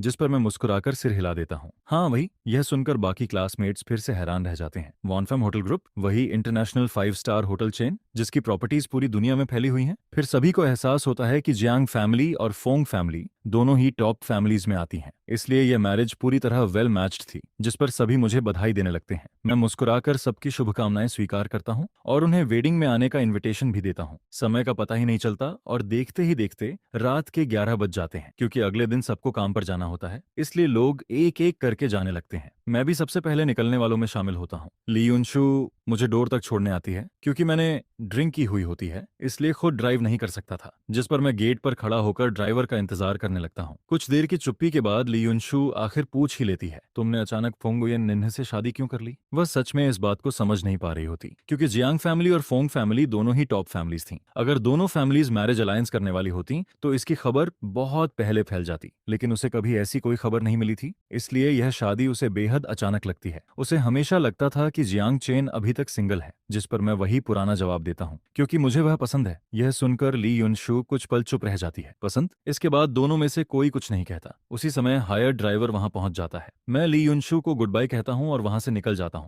फिर रात के करीब 12 बजे घर पहुंचता हूं। जैसे ही रूम में दाखिल होता हूं, मैं देखता हूं कि फुंग गुयेन निन्ह अभी भी सोफा पर बैठी फोन चला रही होती है, जिस पर मैं हैरानी से पूछता हूं, अभी तक सोई नहीं? लेकिन इस बार फुंग गुयेन निन्ह सिर्फ मेरी तरफ देखती है और कुछ भी नहीं कहती। वह मुझे ऊपर से नीचे तक गौर से देखने लगती है। मेरे बाल बिल्कुल ठीक होते हैं, कपड़े भी साफ सुथरे होते हैं और गर्दन पर भी कोई अजीब निशान नहीं होता। जिस पर मैं मुस्कुराकर पूछता हूँ, क्या तुम मेरा इंतजार कर रही थी? यह सुनते ही फोंग गुयेन नीन का चेहरा लाल हो जाता है। फिर वह शर्म छिपाते हुए गुस्से में बोलती है, कौन तुम्हारा इंतजार कर रहा था? मैं तो बस फोन चला रही थी। जिस पर मैं फिर मुस्कुराकर पूछता हूँ, फोन चलाते चलाते मेरा इंतजार कर रही थी? मैंने कहा ना, मैं तुम्हारा इंतजार नहीं कर रही थी। फिर मैं आराम से कहता हूँ, ठीक है, आगे से मैं जल्दी घर आने की कोशिश करूंगा ताकि तुम्हें इतनी देर तक इंतजार न करना पड़े। यह सुनकर फोंग गुयेन नीह अंदर ही अंदर झुंझला जाती है। वह मन ही मन सोचती है, क्या यह आदमी इंसानों की भाषा नहीं समझता? मैंने कितनी बार कहा कि मैं उसका इंतजार नहीं कर रही थी। इतना सेल्फ ऑब्सेस्ड होने की भी क्या जरूरत है? ऐसे बात कर रहा है जैसे मैं कोई दुखी वाइफ हूं जो हर रात अपने हस्बैंड का इंतजार करती रहती है। जिस पर वह कुछ बोलकर अपनी इज्जत बचाना चाहती है। लेकिन इससे पहले कि वह कुछ कह पाती, मैं बाथरूम की तरफ चला जाता हूँ। यह देखकर फोंग गुयेन निन्ह बेबस होकर सोचती है, छोड़ो, पहले इसे नहा लेने देती हूँ, उसके बाद बहस करूंगी। वैसे भी मैं सच में सिर्फ फोन ही चला रही थी। उधर मैं फ्रेश होकर बाहर आता हूँ और सीधे बेड पर लेट जाता हूँ। आज मैं सच में बहुत थका हुआ होता हूँ। दिन भर कंपनी का काम संभालने के बाद रात को भी पुराने क्लासमेट्स के साथ ड्रिंक और बातचीत करनी पड़ी थी, इसलिए इस समय मेरी आंखें नींद से भारी हो रही होती हैं। उधर फुंग गुयेन निन्ह सोचती है कि मौका देखकर वह अपनी बात साफ कर देगी, लेकिन तभी वह देखती है कि मैं पहले ही आंखें बंद कर चुका हूँ। यह देखकर उसके दिल में हल्की सी नाराजगी पैदा हो जाती है। वह मन ही मन सोचती है, इतनी जल्दी सो भी गया? क्या एक बात भी नहीं करना चाहता मुझसे? लेकिन अगले ही पल मैं हल्का सा मुस्कुरा देता हूँ। फिर अपना हाथ बढ़ाकर उसे अपनी बाहों में खींच लेता हूँ, जिस पर उसकी सारी नाराजगी पल भर में गायब हो जाती है। अब उसके दिल में सिर्फ शर्म और घबराहट बचती है। इस तरह रात गुजर जाती है और अगली सुबह उसके दिल की काफी नाराजगी भी धीरे धीरे खत्म हो जाती है। फिर अगले दिन जियांग जियांग अपने जॉब के पहले दिन सीधे मेरे ऑफिस में पहुंच जाती है। असल में वह हालात जानने आई होती है। जैसे ही वह मुझे देखती है, उसे मेरे चेहरे पर हल्की थका नजर आती है, जिस पर वह मन ही मन सोचती है, क्या बिग ब्रदर रात भर ठीक से सोए नहीं? फिर उसके दिमाग में दूसरा ख्याल आता है, या फिर फोंग गुयेन नीन ने मेरी मोमेंट्स पोस्ट देख ली थी और दोनों की लड़ाई हो गई। यह सोचकर वह फिक्र से पूछती है, बिग ब्रदर आप इतने थके हुए क्यों लग रहे हैं? जिस पर मैं बिल्कुल सामान्य आवाज में जवाब देता हूँ, कल रात ठीक से नींद नहीं आई, करीब 3 बजे सोया था और 7 बजे उठ गया। ऐसी हालत में कौन अच्छी नींद ले सकता है? यह सुनकर जियांग जियांग कुछ सेकंड के लिए चुप हो जाती है। वह मन ही मन सोचती है, ये नींद न आने की वजह लड़ाई थी या कुछ और। लेकिन फिर वह ध्यान से मेरे चेहरे को देखने लगती है। काफी देर तक देखने के बाद भी उसे कोई संदिग्ध निशान नहीं दिखता, जिस पर वह और कंफ्यूज हो जाती है। तो मतलब अभी तक इन दोनों के बीच कुछ हुआ ही नहीं? यह सोचकर जियांग जियांग के मन में फिर से फुंग उयेन निन्ह के लिए नाराजगी बढ़ जाती है। असल में उसे फुंग उयेन निन्ह से कोई खास लगाव नहीं होता, लेकिन उसके लिए उसका बिग ब्रदर दुनिया का सबसे बेहतरीन इंसान होता है और अब दोनों की शादी भी हो चुकी थी। फिर भी फुंग उयेन निन्ह उसे अपने करीब नहीं आने दे रही थी, जिस पर जियांग जियांग को लगता है कि उसके भाई को जरूर बुरा लगता होगा। यह सोचते ही उसका गुस्सा और बढ़ जाता है। फिर वह अचानक मुड़ती है और गुस्से में ऑफिस से बाहर निकल जाती है। मैं हैरानी से उसे आवाज देता हूँ, जियांग जियांग क्या हुआ? लेकिन वह कोई जवाब नहीं देती। इसके बाद वह पार्किंग लॉट तक जाती है और सीधे कार लेकर फोंग ग्रुप के हेड ऑफिस पहुंच जाती है। लेकिन वहां पहुंचकर उसे यह नहीं पता होता कि फोंग उयेन नीन का ऑफिस किस फ्लोर पर है, जिस पर वह सीधे उसे कॉल कर देती है। जैसे ही कॉल कनेक्ट होती है, जियांग जियांग गुस्से में बोलती है, फोंग उयेन निन्ह, मैं अभी तुम्हारी कंपनी के फर्स्ट फ्लोर लॉबी में खड़ी हूँ, तुरंत नीचे आओ। इतना कहकर वह कॉल काट देती है। उधर फोंग उयेन निन्ह फोन की तरफ देखकर कंफ्यूज हो जाती है। फिर वह नीचे लॉबी में पहुंचती है। वहां जियांग जियांग को गुस्से से खड़ा देखकर वह पूछती है, क्या हुआ? जिस पर जियांग जियांग दांत भींचकर उसकी तरफ देखती है और कहती है, फोंग उयेन निन्ह, तुम ऐसा कैसे कर सकती हो? यह सुनकर फोंग उयेन निन्ह कुछ समझ ही नहीं पाती और अगले ही पल जियांग जियांग उसे जोर से धक्का दे देती है, जिससे वह सीधे जमीन पर गिर जाती है। उसकी आंखों में तुरंत गुस्से की चमक आ जाती है। लोग जल्दी से उसे उठाते हैं। यह उसकी जिंदगी में पहली बार होता है कि किसी ने उसे धक्का देकर गिराया हो। अगर जियांग जियांग उसकी पुरानी दोस्त और उसकी सिस्टर इन लॉ न होती तो शायद वह सिक्योरिटी बुलाकर उसे बाहर निकलवा देती। गुस्से में वह पूछती है, आखिर तुम्हें हुआ क्या है? मैंने तुम्हारा क्या बिगाड़ा है? जिस पर जियांग जियांग गुस्से से बोलती है, फोंग उयेन निन्ह, तुमने मेरे बिग ब्रदर के साथ क्या किया है यह तुम्हें खुद नहीं पता? यह सुनकर फोंग उयेन निन्ह और भी कंफ्यूज हो जाती है। वह कहती है, मैंने क्या किया है? मैंने तो कुछ भी नहीं किया। फिर उसके दिमाग में अचानक पिछली रात का ख्याल आ जाता है। वह मन ही मन सोचती है, कल रात तो मैं थोड़ी ज्यादा एग्रेसिव हो गई थी।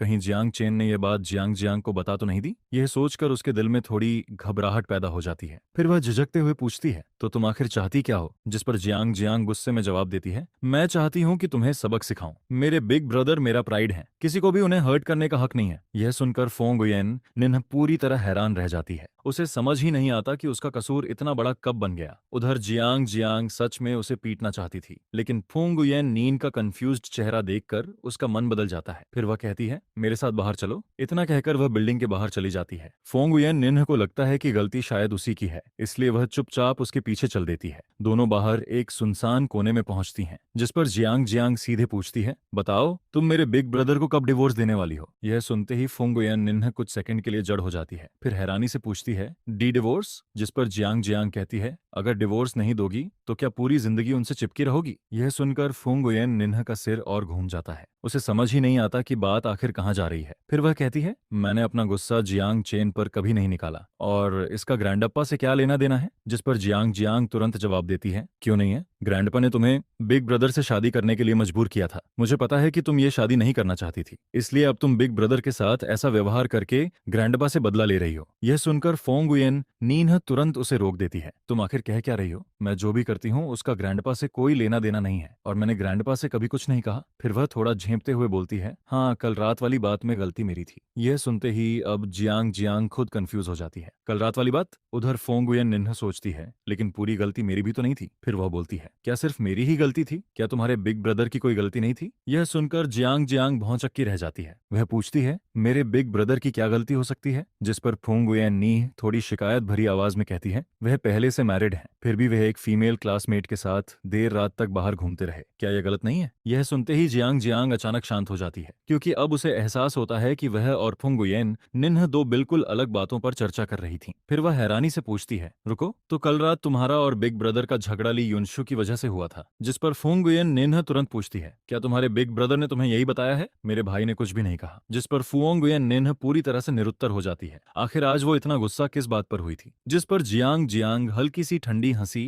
हंसते हुए कहती है, तुम मेरे भाई से डिवोर्स ले लो। यह सुनकर फुंग हुएन निन और भी ज्यादा हैरान हो जाती है। फिर वो कहती है, क्या यह फैसला मैं अकेले कर सकती हूँ? अगर मेरे हाथ में फैसला होता तो मैं तुम्हारे भाई से शादी ही नहीं करती, और फिर मैं उन औरतों में से नहीं हूँ जो शादी को कोई मजाक समझती हैं। जिस पर जियांग जियांग ठंडी आवाज में कहती है, बड़ी अच्छी बातें कर रही हो, जैसे तुम बहुत जिम्मेदार वाइफ हो। जिसके जवाब में फुंग हुएन निन्ह कहती है, मैं वाकई ऐसी ही हूँ। यह सुनकर जियांग जियांग गुस्से से लगभग हंस पड़ती है, जबकि फुंग हुएन निन्ह आगे कहती है, जियांग जियांग, मुझे समझ नहीं आता कि मैंने आखिर ऐसा क्या किया है जिसकी वजह से तुम मुझे अपने भाई से डिवोर्स लेने के लिए मजबूर कर रही हो। वो सच में समझ नहीं पाती, क्योंकि शुरुआत में जब उसके और जांग चेन की शादी हुई थी तब जंग जंग भले ही पूरी तरह सहमत नहीं थी, लेकिन उसने इतना कड़ा विरोध भी नहीं किया था। मगर अब वो लगातार डिवोर्स की मांग कर रही थी। जिस पर जंग जंग गुस्से से उसे घूरते हुए कहती है, तुमने क्या किया है ये तो खुद सबसे अच्छी तरह पता है। बस इतना सुनते ही उसका गुस्सा फिर से भड़क उठता है। वो फुंग उयेन निन को घूरते हुए देखती है, जिसे देखकर फुंग उयेन निन अनजाने में एक कदम पीछे हट जाती है। फिर वो कहती है, मैंने क्या किया है? जिस पर जियांग जियांग कहती है, क्या मुझे सब कुछ खुलकर बोलना पड़ेगा? जब तुमने मेरे भाई जियांग चेन से शादी की तब तुम्हें एक वाइफ की जिम्मेदारियां निभानी चाहिए थी। अगर तुम सच में उनसे इतनी नफरत करती थी तो शुरू से ही शादी करने से मना कर देती। इसके बाद वो और भी गुस्से में कहती है, लेकिन तुमने शादी कर ली और फिर मेरे भाई को घर में सिर्फ सजावट की चीज बनाकर रख दिया। न तुम उन्हें देखती हो न उन्हें छूती हो। क्या तुम्हें पता है कि मेरे भाई जैसे आदमी के लिए ये कितनी बड़ी बेइज्जती और चोट वाली बात है? यह सुनकर फुंग उयेन निन्ह हैरानी से उसे देखने लगती है। ना देखती हूँ न छूती हूँ। जिस पर जियांग जियांग तुरंत कहती है, अगर ऐसा ही है तो मेरे भाई को आजाद कर दो, उनसे डिवोर्स ले लो और उनकी जिंदगी बर्बाद मत करो। लेकिन तभी फुंग उयेन निन्ह जल्दी से उसकी बात काटते हुए कहती है, रुको जरा, किसने कहा कि मैं उन्हें ना देखती हूँ और न छूती हूँ? फिर वो थोड़ा शर्माते हुए कहती है, मैं तो उन्हें हर दिन छूती हूँ, एक रात में तो कई बार छूती हूँ। यह सुनते ही दोनों एक दूसरे को देखने लगती हैं और अचानक माहौल अजीब सा हो जाता है। खासकर फुंग उयेन निन्ह का चेहरा पूरी तरह लाल पड़ जाता है,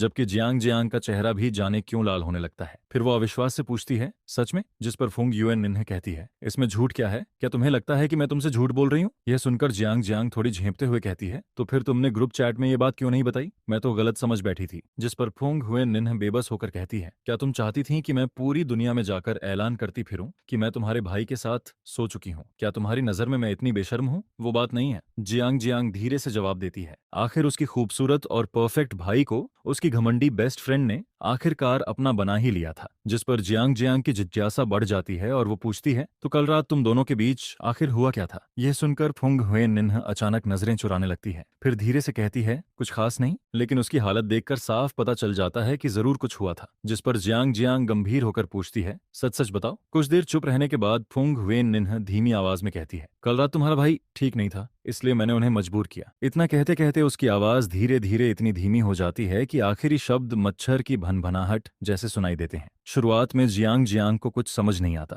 लेकिन कुछ सेकंड बाद जब उसे बात समझ आती है तो वो दांत पीसते हुए फुंग उयेन नीह को घूरने लगती है, जिसे देखकर फुंग उयेन निन्ह तुरंत वहां से भाग जाती है और भागते भागते कहती है, तुम नहीं समझोगी, ये पति पत्नी के बीच का फन है, आजकल सब लोग ऐसा ही करते हैं। इसके बाद जियांग जियांग वापस कंपनी में मेरे पास आती है और कहती है, भैया अगर फुंग उयेन निन्ह आपके साथ बुरा व्यवहार करे या आपके साथ कुछ गलत करे तो मुझे जरूर बताना, मैं जाकर उसकी अच्छी तरह पिटाई कर दूंगी। जिस पर मैं मुस्कुराते हुए सिर हिलाता हूँ, ठीक है, जरूरत पड़ी तो बता दूंगा, लेकिन वो मेरे साथ काफी अच्छा व्यवहार करती है। यह सुनकर जियांग जियांग और भी उलझ जाती है, इतना सब होने के बाद भी आप उसे अच्छा कह रहे हैं? वो जितना सोचती है उतना ही कंफ्यूज हो जाती है, क्या सच में ये पति पत्नी के बीच का फन था? यही सोचते हुए वो वहां से चली जाती है, मगर मुझे आज उसका व्यवहार कुछ अजीब सा लगता है। उधर फर्स्ट फ्लोर पर जियांग जियांग और फुंग उयेन निन्ह के बीच जो कुछ हुआ था उसकी खबर जल्दी ही फुंग फैमिली के ओल्ड मास्टर तक पहुंच गई, जिस पर ओल्ड मास्टर फुंग को लगता है कि जरूर उसकी पोती ने कोई गलती की होगी, तभी जियांग जियांग इतना गुस्सा हुई थी। आखिर फुंग फैमिली की नई पीढ़ी में सिर्फ यही एक पोती थी। बचपन से ही ओल्ड मास्टर उसे अपनी आंखों का तारा बनाकर रखते आए थे।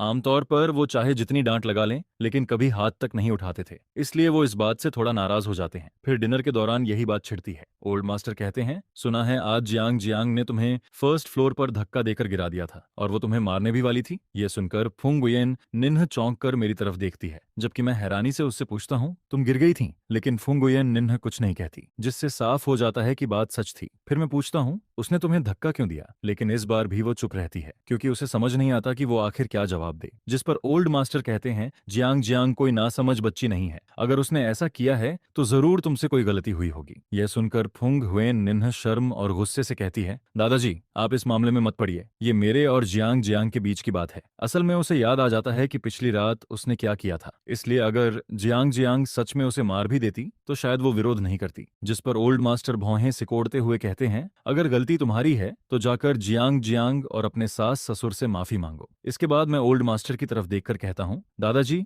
मैं जियांग जियांग से इस बारे में ठीक से बात करूंगा। जिस पर ओल्ड मास्टर मेरी तरफ देखते हुए कहते हैं, हुएन निन्ह को मैंने बचपन से बहुत ज्यादा बिगाड़ दिया है, अगर उसने गलती की है तो तुम उसका पक्ष मत लेना। मैं चुपचाप सिर हिला देता हूँ, लेकिन अंदर ही अंदर मैं समझ जाता हूँ कि दादाजी यूं ही ये बात नहीं कह रहे थे, वो दरअसल मुझे इशारा दे रहे थे। आखिर फुंग उयेन निन्ह फुंग फैमिली की इकलौती वारिस थी और दादाजी की सबसे प्यारी पोती भी। अगर जियांग जियांग की जगह कोई और होता तो शायद दादाजी उसे बहुत पहले ही सजा दे चुके होते। डिनर खत्म होने के बाद मैं और फुंग उयेन निन्ह अपने कमरे में वापस आते हैं। फिर मैं उससे पूछता हूँ, जियांग जियांग ने तुम पर हाथ क्यों उठाया? लेकिन वो फिर भी कुछ नहीं कहती। जिस पर मैं कहता हूँ, अगर तुम नहीं बताओगी तो मैं जियांग जियांग से पूछ लूंगा। इसके बावजूद वो चुप रहती है। यह देखकर मैं सीधे जियांग जियांग को कॉल कर देता हूँ। कॉल कनेक्ट होते ही मैं पूछता हूँ, तुमने फुंग उयेन निन्ह पर हाथ क्यों उठाया? जिस पर जियांग जियांग कुछ पल चुप रहती है और फिर बड़बड़ाते हुए कहती है, क्योंकि उसने गलती की थी। मैं भौहें सिकोड़ते हुए पूछता हूँ, उसने क्या किया? जिस पर वो नाराज होकर कहती है, आप खुद उसी से पूछिए। मैं जवाब देता हूँ, मैं पूछ चुका हूँ, लेकिन वो कुछ नहीं बता रही। जिस पर जियांग जियांग गुस्से से कहती है, क्योंकि उसे शर्म आ रही है, उसके पास बताने लायक कोई चेहरा नहीं बचा। मेरी आवाज अब गंभीर हो जाती है, तो आखिर बात क्या है? मेरे लहजे से ही जियांग जियांग समझ जाती है कि मैं नाराज हो रहा हूँ। फिर वो धीरे से कहती है, मुझे लगा था कि उसने आपकी बेइज्जती की है। ये सुनकर मैं हैरान होकर पूछता हूँ, तुम्हें ऐसा क्यों लगा? जिस पर जियांग जियांग फिर चुप हो जाती है। कुछ बातें ऐसी थीं जिन्हें वो अपने सगे भाई से भी कहने में झिझक रही थी। उधर मैं अपने बगल में बैठी बेचैन फुंग हुएन निन्ह की तरफ नजर डालता हूँ। फिर कहता हूँ, तुम दोनों आखिर इतनी हिचकिचा क्यों रही हो? आखिर मामला क्या है? इस बार जियांग जियांग के पास चुप रहने का कोई बहाना नहीं बचता। जिस पर जियांग जियांग बड़बड़ाते हुए कहती है, किसने कहा था कि कल रात आपने उन्हें मजबूर किया था? यह सुनते ही मैं, जो आमतौर पर किसी भी हालात में अपना चेहरा नहीं बदलता, मेरे कान तक गर्म हो जाते हैं। उधर फुंग उयेन निन्ह मेरे लाल हुए कानों को देखकर हैरान रह जाती है। वो मन ही मन सोचती है, क्या मैं और जियांग जियांग इतने करीब हैं? यहाँ तक कि पति पत्नी की प्राइवेट बातें भी उसे पता चल गईं। जबकि फोन के दूसरी तरफ जियांग जियांग अब भी नाराज थी और लगातार बोलती जा रही थी, मैंने जो कुछ किया सब आपके लिए किया। अगर मैं उसे सबक नहीं सिखाती तो आज आज वो आपको एक बार मजबूर करती है, कल दूसरी बार भी कर सकती है, जिस पर वो और भी नाराज होकर कहती है, भैया मुझे समझ नहीं आता कि आपको ऐसी औरत आखिर पसंद कैसे आ सकती है। अगर अगली बार ऐसा हुआ तो मैं सच में उस पीट दूंगी। यह सुनकर मैं बालकनी की तरफ चला जाता हूँ और ग्लास डोर बंद कर देता हूँ ताकि फुंग उयेन निन हमारी बात ना सुन सके। लेकिन यह देखकर फुंग उयेन निन्ह के मन में अजीब से ख्याल आने लगते हैं। क्या वो मुझसे बच रहे हैं? हम तो पति पत्नी हैं। क्या हमें दुनिया का सबसे करीबी इंसान नहीं होना चाहिए? जिस पर वो और ज्यादा उलझ जाती है। फिर ये दोनों मुझसे बातें क्यों छिपा रहे हैं? कहीं मेरी बुराई तो नहीं कर रहे? फिर वो खुद को समझाने लगती है,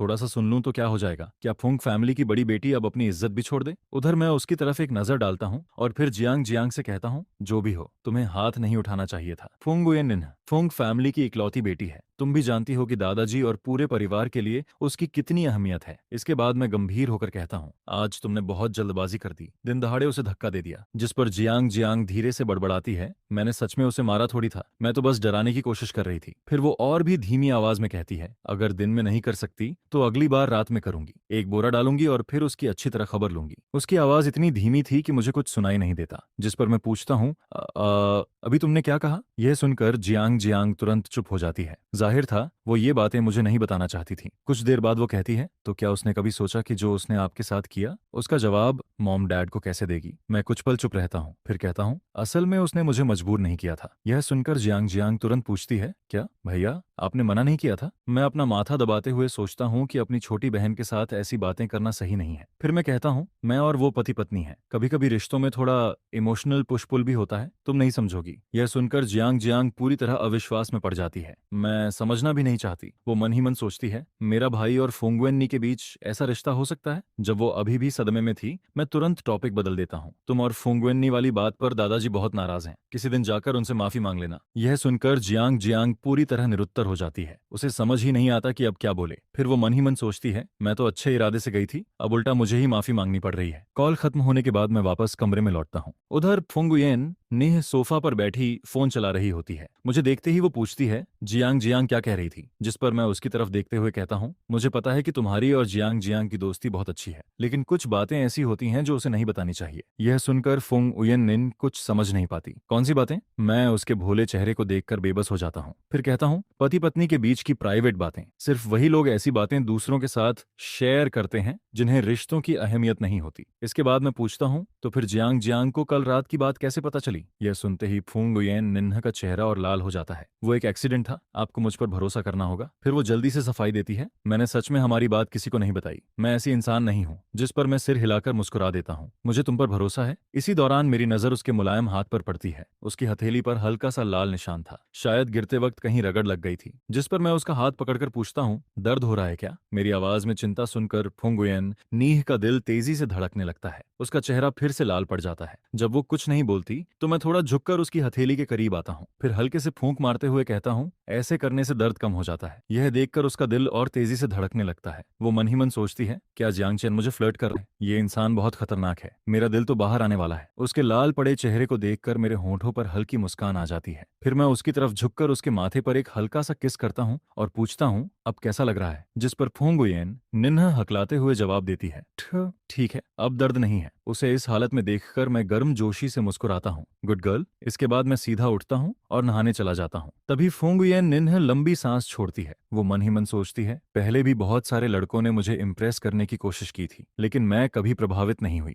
मुझे उनके तरीके बचकाने और बेवकूफी भरे लगते थे, लेकिन अब मैं खुद इतनी नर्वस क्यों हो रही हूँ? उसका दिल अभी तेजी से धड़क रहा था। वो अपनी छाती पकड़कर सोफा पर गिर जाती है। कुछ देर बाद जब मैं नहाकर बाहर आता हूँ तो वो अब भी मेरी नजरों से बच रही होती है। जिस पर मैं पूछता हूँ, क्या हुआ? हाथ फिर दर्द कर रहा है क्या? मुझे पहले की इन्वेस्टिगेशन रिपोर्ट्स याद आने लगती हैं। उनमें लिखा था कि फुंग उयेन निन्ह घमंडी, जिद्दी और बहुत अकड़ वाली लड़की है, लेकिन पिछले कुछ दिनों में जो मैंने देखा वो उससे बिल्कुल अलग थी। असल में वो काफी मासूम और शर्मीली थी। उधर फुंग उयेन निन्ह खुद पर झुंझला रही थी, मैं इतनी बेकार क्यों हूँ? हर बार उसका एक सवाल सुनते ही मेरा चेहरा लाल क्यों हो जाता है? मैंने जिंदगी में क्या क्या नहीं देखा, फिर मुझे शर्म किस बात की आ रही है? इसी बीच मैं उसकी चमकती आंखों को देखकर हंस पड़ता हूँ। मुझे हंसते देखकर वो हिम्मत जुटाती है, फिर धीरे धीरे मेरे पास आती है और अपना छोटा सा हाथ मेरे सामने बढ़ा देती है। फिर दर्द हो रहा है, जिस पर वो धीरे से कहती है, एक बार और फूंक मार दो। फिर थोड़ी हिम्मत करके जोड़ती है, या फिर एक किस कर दो। यह कहते समय उसका दिल बेकाबू होकर धड़क रहा था। वो सोचती है, जियांग चेन मुझे छेड़ सकता है तो क्या मैं उसे वापस नहीं छेड़ सकती। उधर मैं उसके अचानक बढ़ाए हुए हाथ को देखकर कुछ पल के लिए चौंक जाता हूँ। मुझे बिल्कुल उम्मीद नहीं थी कि वो ऐसा करेगी। मैं तो सोच रहा था कि वो शर्माकर भाग जाएगी, लेकिन अब वो पहले से काफी बदल चुकी थी। जिस पर मैं हल्का सा मुस्कुराता हूँ और कहता हूँ ठीक है। फिर मैं उसकी हथेली पर हल्की फूंक मारता हूँ और उसके बाद उसकी हथेली पर एक हल्का सा किस कर देता हूँ। फिर पूछता हूँ, अब तो दर्द नहीं है। फुंगुयेन निन्हा कुछ कहना चाहती है ताकि अपनी इज्जत बचा सके,